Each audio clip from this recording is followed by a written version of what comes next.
हमारे शास्त्र हैं। शास्त्र का अर्थ समझते हैं? शास्त्र का अर्थ है मार्गदर्शक। महाकारुणिक बुद्ध ने हमें अच्छा जीवन जीने का, श्रेष्ठ जीवन जीने का और दुख से मुक्त रह करके सुखों का जीवन जीने का हमें मार्ग दिया। इसलिए हमने बुद्ध को अपना शास्त्र स्वीकार किया। ये पाली भाषा का शब्द है, अपना मार्गदर्शक स्वीकार किया। अब हमें अपना जीवन जो महाकारुणिक बुद्ध ने हमें बताया, जिस मार्ग पर चलने से हमारे दुख दूर होंगे, जिस मार्ग पर चलने से हमें सुख मिलेगा, हमें उस मार्ग का अनुसरण करना चाहिए। और जब हम किसी विशेष मकसद के लिए चलते हैं, विशेष उद्देश्य की प्राप्ति के लिए घर से निकलते हैं, हमारे सामने एक मकसद होता है।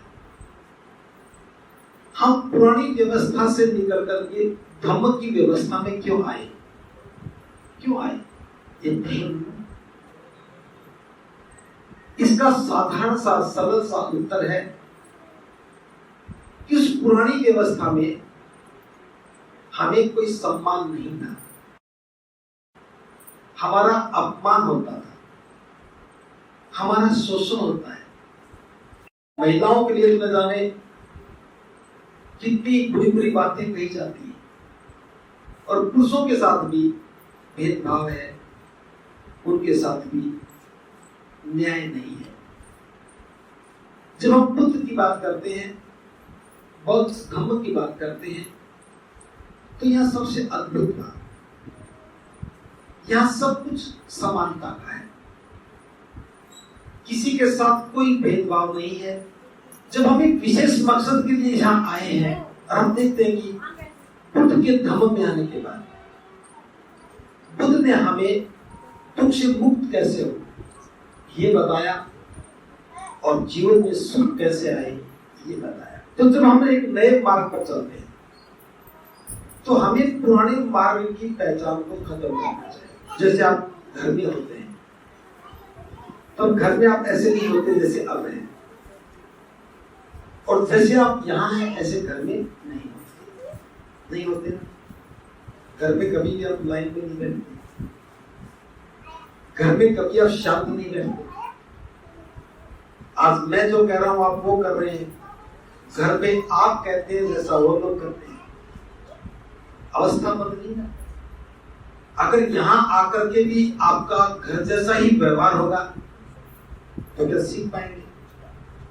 घर में आप सिखाने वाले हैं, यहां आप सीखने वाले हैं। जब हमारी अवस्था बदलती है तो हमारी ग्राह्यता भी बदलती है। ग्राह्यता का मतलब सीखने की प्रवृत्ति बदल जाती है। और सीखने की प्रवृत्ति ये है, जब हम एक नए घर में प्रवेश कर रहे हैं, नए धर्म में प्रवेश कर रहे हैं, तो हमारी पहचान भी नई होनी चाहिए। आपने मध्यम मार्ग के बारे में सुना होगा, अष्टांगिक मार्ग सभी ने सुना होगा, हो सकता चर्चा ना हुई। बुद्ध के धम्म में आने के बाद जो भी उपासक उपासिका मध्यम मार्ग पर चलता है, मध्यम मार्ग का अनुसरण करता है, तब उसके जीवन में सुख आने लगते हैं। सुख ऐसे नहीं आ जाएंगे कि आप बुद्ध विहार में आ गए, आपने वंदना कर ली और सुख आ गया, मैंने टोपी भर के दे दिया, ले जाओ सुखी हो जाओ। ये बात तो सही है ना? बुद्ध के धम्म में ऐसी कोई बात नहीं कि आप मेरे पास आए और मैंने टोकरी उठा के दे दी, ले जाओ ये सुख है। दुनिया में कोई बाजार नहीं है, कोई दुकान नहीं है जहां सुख है। दुनिया में कोई खेत खलियान नहीं है जहां सुख बोया जाता हो। दुनिया में कोई कारखाना नहीं है जहां सुख बनाया जाता है। तो सुख कहाँ है? सुख है मन के अंदर, मन की अनुभूति के अंदर। मन को सही दिशा में लगाया और सही काम करने लगे तो सुख का द्वार खुल गया। मन गलत दिशा में चला और गलत काम करने लगे तो दुख का द्वार खुल गया। बस बुद्ध की शरण में आने के बाद एक समझ हमारे मन में आती है कि कौन सा द्वार सुख का है और कौन सा द्वार दुख का है। खोलने का काम हम खुद करते हैं। ऐसा नहीं कि मैंने आपके लिए द्वार खोल दिया और आपको सुख मिल गया। द्वार भी आपके पास है, खोलना भी आपको। बस बुद्ध की शरण में आने से एक समझ पैदा होती है और वो समझ है कि मैं कौन सा द्वार खोलूं। अब बुद्ध बनने के बाद भी अगर हम पिछली बातों को नहीं छोड़ेंगे तो फिर हम अज्ञानता में रहेंगे। इसलिए अष्टांगिक मार्ग में, जिसे हम मध्यम मार्ग कहते हैं, उस मार्ग का पहला कदम सम्यक दृष्टि है। कौन सा है? सम्यक दृष्टि। और सम्यक दृष्टि का मतलब है ठीक से देखना। अब ठीक से देखने का मतलब, हमारे सामने किसकी मूर्ति है? बुद्ध की मूर्ति है। क्यों पहचाना? क्योंकि आपने इनको ठीक से देख लिया और आपकी जो स्मृति में बना हुआ है चित्र कि ऐसे बुद्ध होते हैं, तो जब जो ही बुद्ध को आपने देखा आपको लगा कि ये बुद्ध है। ठीक से देखा और लगा बुद्ध है। अगर हम इस मूर्ति को कपड़े से ढक दें और आंख दिखाई दे और कुछ भी दिखाई ना दे, फिर मैं पूछूं ये कौन है, तो आप क्या कहेंगे? आपका दिमाग ढूंढेगा उस फोटो को कि ऐसी फोटो कहां देखी। फिर कहीं देखी होगी, अरे वहां गए थे, उस मूर्ति का ये नाम था, ये उसकी मूर्ति होगी। तो खुद कहते हैं जब हमारी स्मृति में कोई बात रखी है, ढूंढने पे वो निकल आती है। इसलिए अपने मन में उन तमाम बुरी बातों को बाहर निकाल दें जिन बुरी बातों से हमारा कोई सरोकार नहीं है। अब बुद्ध बनने के बाद हमारी अज्ञानता खत्म होनी चाहिए। अज्ञानता का मतलब समझते हैं? जो जानते नहीं है लेकिन हमारे साथ हैं। अगर बुद्ध की शरण में आने के बाद भी पुरानी बातें हमारे मन में रही तो बुद्ध की बातों का कोई भी प्रभाव हमारे ऊपर नहीं। बुद्ध बनने के बाद हमारी पहचान बदल जाती है। जैसे पहचान के लिए सबसे पहली बात, अब हमारे मन में जब भी कभी ख्याल आए तो बुद्ध का ही आए।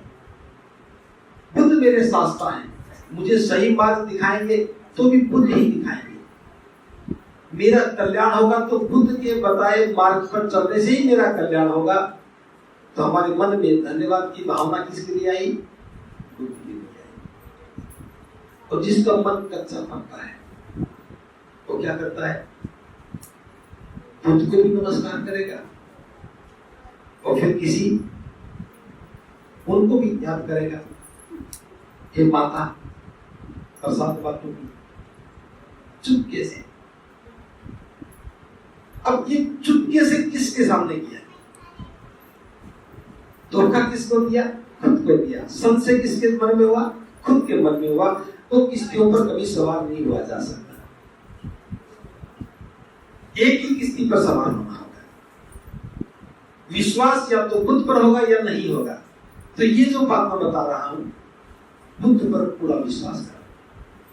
आप हर रोज कैसे भी कपड़े पहनते हैं, घर में कैसे भी कपड़े पहनते हैं, कोई बात नहीं है। रविवार को जब चारिका में जाते हैं तो हमारे कपड़े कैसे होने चाहिए? वाइट होने चाहिए। और सफेद का मतलब सफेद ही है। सफेद का मतलब फूल पत्तियां नहीं है। आप लोगों ने सफेद तो पहना लेकिन सफेद में फूल पत्तियां लगा ली। जानते क्यों लगाई?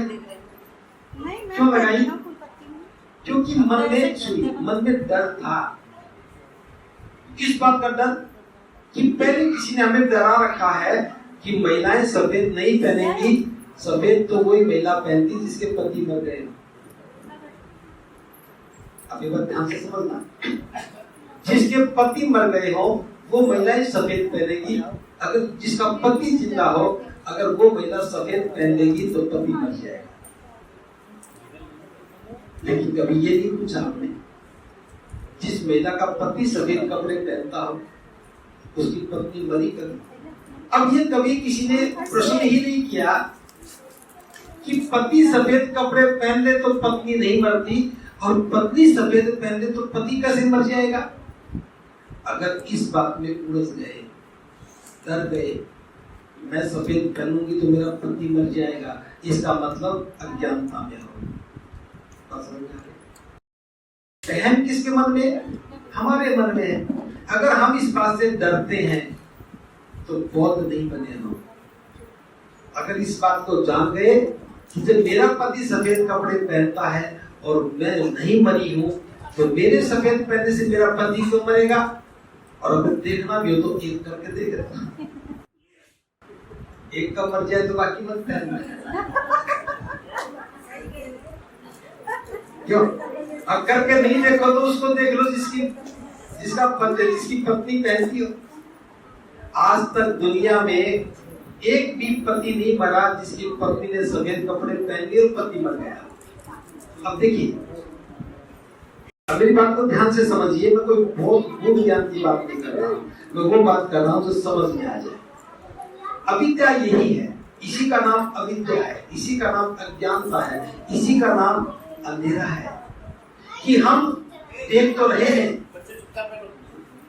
बुद्ध को देखा तो पहचान लिया कि बुद्ध है, लेकिन किसी महिला ने सफेद कपड़े पहने और उसका पति मर गया हो ऐसा देखा नहीं, फिर भी मानते हैं, ये अज्ञान है, ये अविद्या है। बुद्ध कहते हैं अगर सुखी रहना है तो इस डर से बाहर निकलो। ये डर है, ये समस्या नहीं है कि किसी महिला ने नीले रंग की साड़ी पहन ली और पति को बुखार आ गया, होता कभी ऐसा? किसी ने लाल साड़ी पहन ली हो और पति की उम्र 200 साल हो गई हो, किसी ने हरी साड़ी पहन ली हो और पति को जुकाम लग गया, कोई संबंध नहीं है। ये वस्त्र तन ढकने के लिए, शरीर को ढकने के लिए है, सर्दी गर्मी से बचाने के लिए है, मक्खी मच्छर से बचाने के लिए है, और नग्नता ना हो इसलिए कपड़े पहनते हैं। अब कपड़े कैसे पहने, ये वहम मन में डाला, ये अविद्या है। और लोग सफेद कपड़े पहनते हैं, या अविद्या नहीं है? देखिए, सफेद कपड़े पहनते हैं, सफेद ही पहनने चाहिए, लाल पहनने तो बुखार हो जाएगा, ये कहना अविद्या है। सफेद ही पहनोगे, सफेद नहीं पहनोगे, नीले पहन लिए तो मर जाओगे, ये डर है, ये भी अज्ञानता है। बहुत लोग किसी प्रकार की अज्ञानता के शिकार नहीं होते। कपड़े कैसे भी पहनो, हमारी तरफ से कोई मनाही नहीं है, लेकिन जिस दिन बुद्ध विहार में आते हो उस दिन एक पहचान बन जाए, इसलिए हमने कहा कि सफेद कपड़े पहनो। पहचान भी कैसी सुंदर पहचान। सफेद क्यों कहा, हमने पीला क्यों नहीं कहा, हमने लाल क्यों नहीं कहा? सफेद इसलिए कहा कि सफेद के बहुत सारे गुण हैं। पहला गुण, सफेद रंग जो है ये स्वच्छता का प्रतीक। सफेद चीज पर जो भी दाग लगेगा वो दूर से दिखेगा ना। तो सफेद कपड़ा पहनने के बाद मन अलर्ट हो जाता है। जैसे उदाहरण देके समझा रहा हूं, आपने रंगीन कपड़े पहने, कहीं भी बैठना होगा बैठ जाओगे, चुपचाप बैठ जाओगे ना। कुर्सी है तो कुर्सी बैठ जाओ, नीचे बैठा नीचे बैठ जाओगे, उसके बाद झाड़ कर उठ जाओ। अगर सफेद कपड़े पहने होंगे तो नीचे पर देखेंगे कहाँ बैठे, सोफा पर बैठेंगे तो हाथ से देखेंगे गंदगी तो नहीं है। अगर हम हाथ भी धो लेते हैं तो रंगीन कपड़े होंगे तो आप पूछ लेते हो, रंगीन कपड़ों पर महिलाएं हाथ धोने के बाद उसे पूछ लेती है, और सफेद कपड़े होंगे तो कपड़ों पे नहीं पूछेंगे। क्यों? क्योंकि मन कहता है अगर हमने अपने कपड़ों से हाथ साफ कर लिए तो कपड़े गंदे हो जाएंगे और गंदगी दूर से दिखती है, इसलिए हम सजग हो जाते हैं। और बुद्ध यही कहते हैं कि सजग रहो। कम से कम तो धम्म सीख रहे हैं, बुद्ध विहार में आ रहे हैं, तो हम सजग हो जाए। इसलिए हमने कहा सफेद पहनो। अगर आप रंगीन पहनते हैं तो हमें कोई फर्क नहीं पड़ता, बुद्ध को फर्क नहीं पड़ता, धर्म को फर्क नहीं पड़ता, बस ये मामला सजगता का है, सजगता का। अब सजगता में एक रूपता भी होनी चाहिए, एक रूपता हमारा ही पहनावा होना चाहिए। जब भी आप साड़ी पहनोगे आपकी पहचान किसी तरफ से जुड़ जाती है। इस्लाम की महिलाएं बुर्का पहनती है, देखते आपको कोई बताता है कि ये मुसलमान है, नहीं बताता ना, आप पहचान जाते हो ये इस्लाम की महिला है। आप पंजाब में जाओगे, कोई भी सिख महिला साड़ी नहीं पहनती, क्या पहनती है? सूट पहनती है। सारी सिख महिलाएं सूट पहनती है। अगर उस पंजाब में एक महिला साड़ी पहनने लगेगी, मिलेगी, तो आप क्या कहोगे? ये जरूर कोई वो महिला जो सिख नहीं है। समझ में? तो हमारा पहनावा हमारी पहचान बनाता है, उससे हमें ताकत मिलती है। आप सफेद सूट में जा रही हैं, आगे से कोई महिला सफेद सूट में मिल गई, मन में क्या ख्याल आएगा? जरूर ये बहुत होगी। आप कहेंगे बहन जी नमो बुद्धाय, कहेंगे ना, बहन जी नमो बुद्धाय कहा तो संबंध के द्वार खुल गए। वो भी कहेगी नमो बुद्धाय बहन जी, अच्छा आप भी बहुत है, मैं भी बहुत हूँ। संबंध कैसा बन गया? मधुर बन गया। मधुर संबंध ही सुख देता है। अनजान जगह पे है, संबंध मधुर है तो सुख का द्वार खुल गया। पहचान ताकत देती है। अगर हम दूसरों की पहचान में काम करते हैं तो उनकी ताकत मिलती है। आप बुद्ध विहार में आए, आपके हाथ में पंसीर के झंडे थे, पंसीर के झंडे थे, कपड़े कैसे भी पहन रखे थे, तो क्या सोच रहे होंगे कौन है ये? बौद्ध है, पंसीर का झंडा लेके चल रहे, बौद्ध है, बुद्धं शरणं गच्छामि। अगर आपकी सिर पर कलश होता और झंडा दूसरा होता तो लोग क्या कहते हैं? ये महिलाएं किसी विशेष धर्म की महिलाएं होता ना। तो इसलिए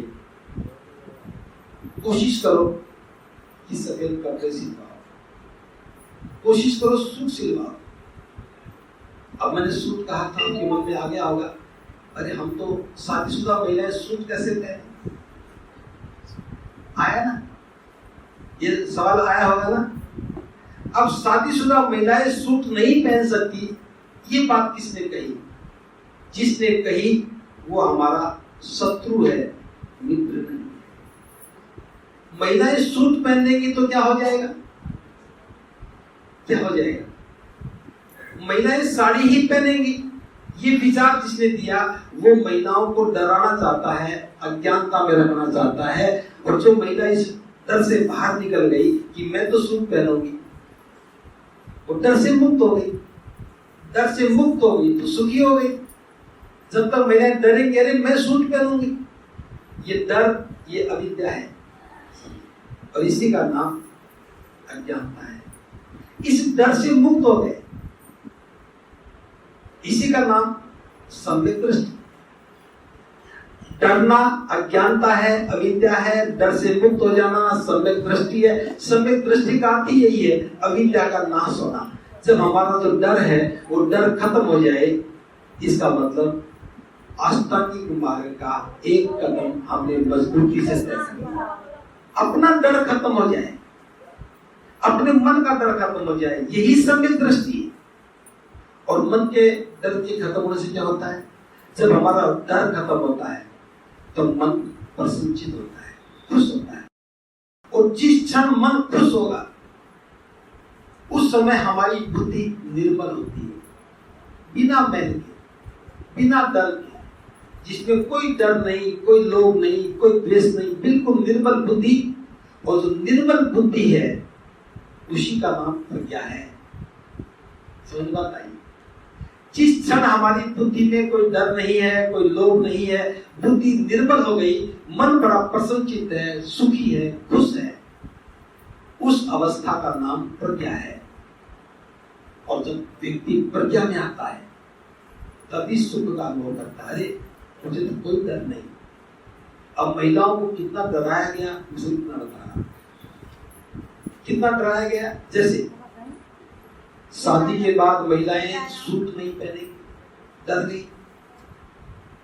डर किसी और का नहीं, सबसे पहले कौन डराता है? सास। अरे मेरी बहू सूट पहन के आई। सास क्यों डराती है? क्योंकि सास डरी हुई है। उसने पहले से सुन रखा था कि शादी के बाद महिलाएं सूट नहीं पहनेंगी। अब वो डरी हुई थी, उसका डर उड़ेल दिया बहू पर। अब ये लड़ाई होते सुनी तो पड़ोस की महिला भी सोचेगी, अरे उसकी बहू ने सूट पहना, घर में लड़ाई होगी तो मैं क्यों पहनूं? डर और आगे बढ़ गया। इसी तरह से डर बढ़ता है। अगर एक महिला ने सूट पहन लिया और सास ने कहा कि बेटी तूने क्यों पहना, तो सुहागिन है, तो शादीशुदा है, तो कहो मम्मी जी सूट का शादी होने से क्या संबंध है? समझ में आई तो कहने लगे। अब एक महिला डर से मुक्त हो गई, उसकी सास की समझ में आ गया कि मेरी बहू पढ़ी लिखी है, समझदार है, ये निर्भय है। उस परिवार में ये बात स्थापित हो गई, वो परिवार डर से मुक्त हो गया। तो पड़ोस की महिला को भी लगेगा जब वो सूट पहन सकती तो मैं भी पहन लूं। आप डर से मुक्त हुए तो पड़ोस में भी सुख का संचार हुआ, और आप डरने लगे तो पड़ोस में भी दुख का संचार हुआ। ये काम हम खुद ही करते हैं और हमें पता भी नहीं है कि अंधेरे को हम ही आगे बढ़ाते हैं, अज्ञानता को भी हम ही बढ़ा रहे हैं। कोई कहता ना कि ये तो अज्ञानता है, ये तो अंधविश्वास है, पता नहीं कौन बढ़ा रहा है। उस अज्ञानता को बढ़ाने में हमारी भूमिका कितनी है? तो दो ही बातें हैं। सुख चाहते हो तो सुख का प्रयास करो, और सुख के प्रयास में अपनी बीमारियों को दूर करो। तो पहली बात तो मैंने बताई, पहचान बनाओ। सफेद कपड़े पहनो, सफेद कपड़ों में भी सूट पहनो। साड़ी भी पहनो तो मुझे आपत्ति नहीं है, साड़ी के लिए मैं विरोध नहीं कर रहा हूं, लेकिन मैं सूट का समर्थन क्यों कर रहा हूं? सूट पहनना आसान है, पहनने के बाद चलना आसान है, घर का काम करना आसान है, आराम से तेज हवा चलती हो, दौड़ना पड़े, बस भागकर पकड़नी पड़े, कोई खतरा नहीं है। साड़ी पे खतरे ही खतरे। कभी मन करे तो पहन लो, लेकिन एक पहचान बननी चाहिए कि बहुत महिलाएं सूट पहनती हैं। अब तीसरा, बौद्ध बनने के बाद ये क्या जरूरी है कि पहचाना जाए कि ये महिला शादीशुदा है या नहीं है? जितने पुरुष यहाँ बैठे हैं, किसी पुरुष को देख करके कोई बता सकते हैं कि ये शादीशुदा है? क्यों? क्योंकि शादीशुदा होने की पुरुषों की कोई पहचान नहीं है ना, नहीं है ना। वो चूड़ी नहीं पहनते, आपने कहा क्यों नहीं पहनते? क्या उनकी शादी नहीं हुई? अब मेरी बात ध्यान से समझिए, मैं सिर्फ समझाने की कोशिश कर रहा हूं। आप एक नारा लगाते हैं, हो सकता है कि आज भी लगाया हो आपने। आप बौद्ध धर्म की क्या पहचान? दोबारा बोलिए, सभी मिलकर बोलिए, बौद्ध धर्म की क्या पहचान? नारा तो बहुत बढ़िया याद है। अब मैं इसी पे बात कर रहा हूं। बौद्ध धर्म की क्या पहचान? मानव मानव एक समान। ये बौद्ध धर्म की पहचान है या बौद्ध लोगों की भी पहचान है? भाई जब धर्म की पहचान है तो बौद्ध लोगों की पहचान भी है। अब जिसकी शादी हुई, शादी दो की होती है ना, एक लड़का एक लड़की, तो दोनों की पहचान एक होनी चाहिए या नहीं होनी चाहिए? एक होनी चाहिए ना। अगर पहचान दो है तो हम बौद्ध नहीं है। मेरी बात का समर्थन करते हैं या नहीं करते? नारा लगाते हो बौद्ध धर्म की क्या पहचान? तो मानव मानव एक समान। तो क्या ये बात व्यवहार में नहीं होनी चाहिए? अब इसको थोड़ा और आराम से समझाता। जब रिश्ता पक्का होता है, आजकल लोग रिंग सेरेमनी करते हैं, हालांकि ये हमारी परंपरा में नहीं है, आप करते इसलिए बता रहा। रिंग सेरेमनी, अंगूठी पहनाने की रस्म, लड़का अंगूठी किसको पहनाता है? लड़की को। क्यों?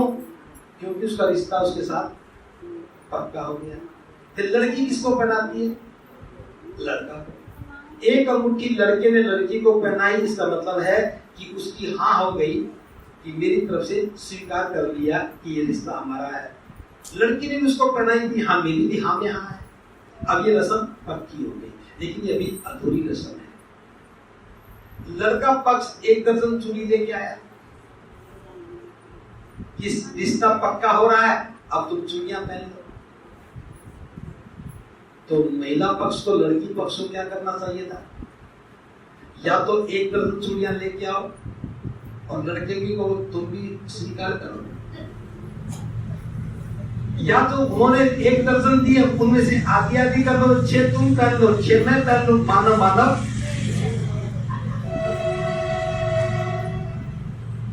समझ में कुछ बात आई?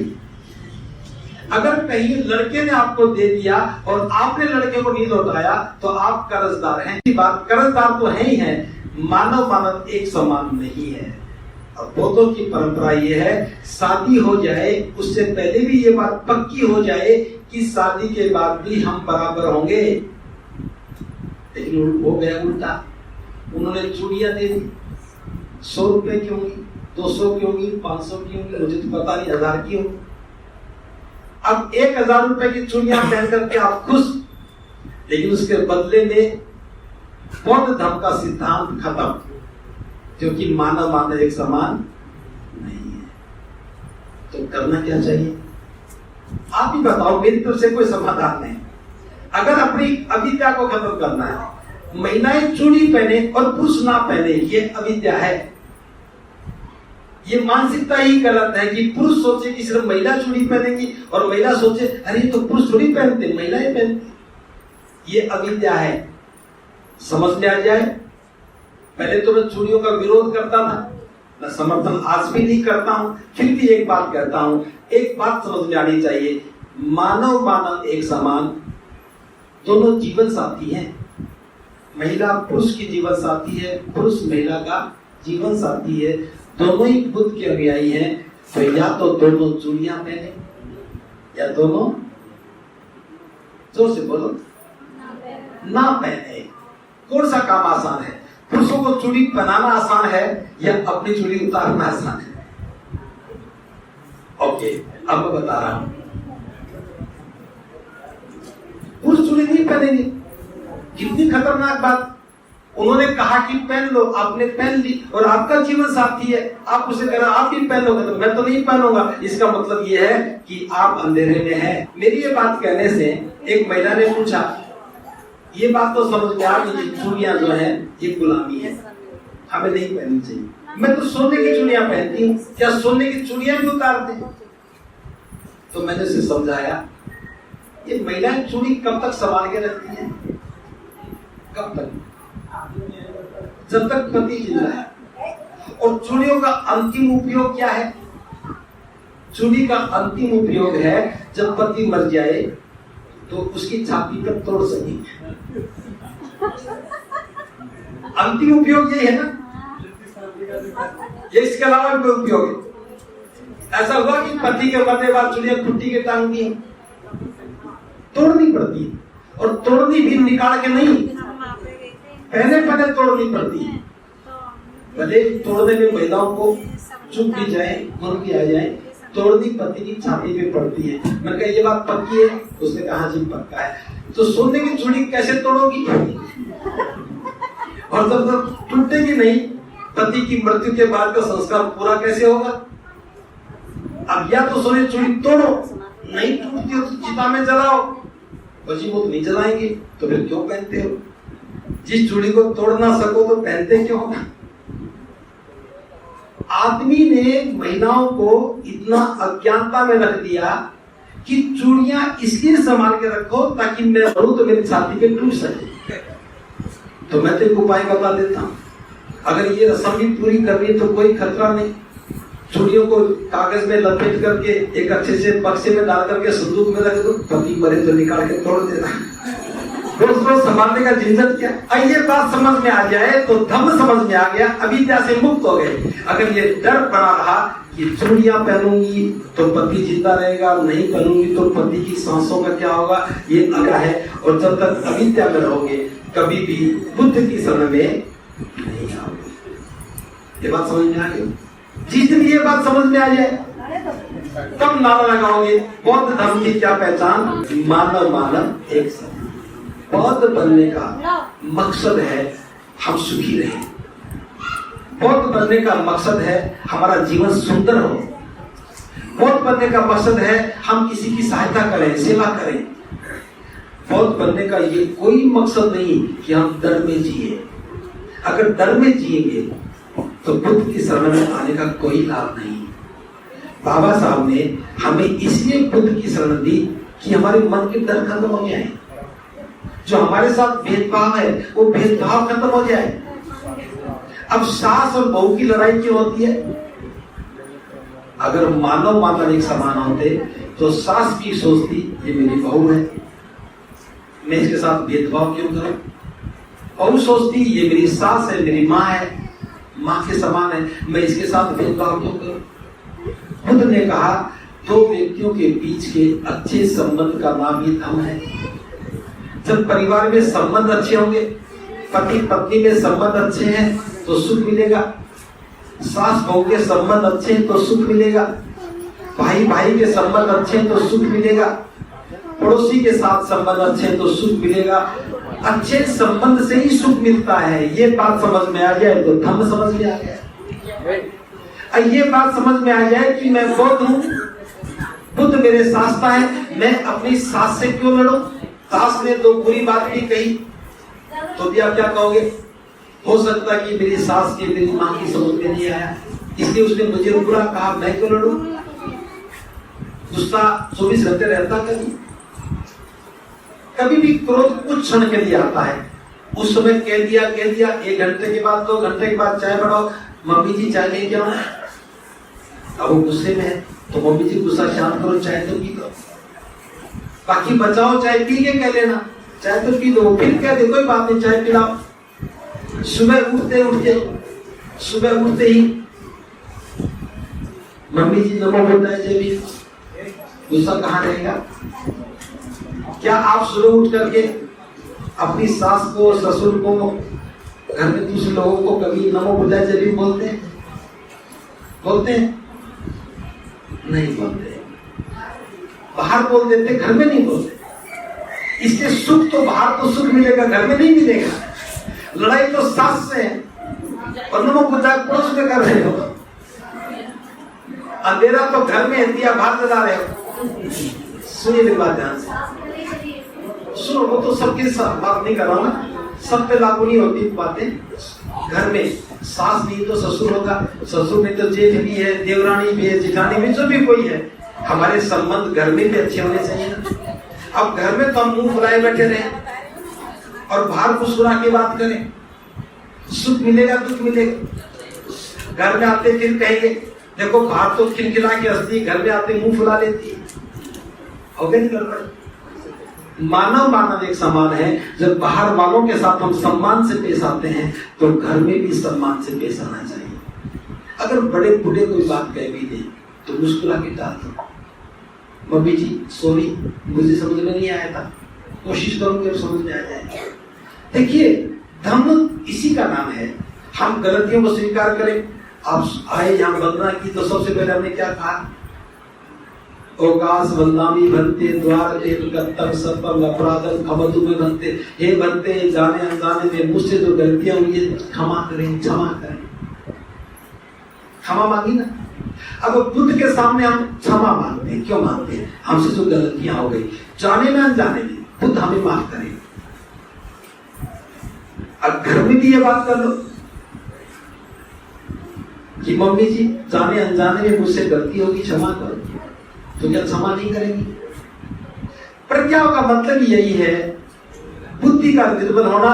और बुद्धि का निर्बल होने का मतलब है मन में किसी प्रकार का भी कोई द्वेष नहीं होना चाहिए, नफरत नहीं होनी चाहिए, किसी के प्रति ईर्ष्या नहीं होनी चाहिए, अज्ञानता नहीं होनी चाहिए, डर नहीं होना चाहिए, ईर्ष्या नहीं होनी चाहिए, द्वेष नहीं होना चाहिए, मन निर्मल होना चाहिए। अगर किसी को देख करके मेरे मन में गुस्सा पैदा हुआ तो बीमारी कहाँ है?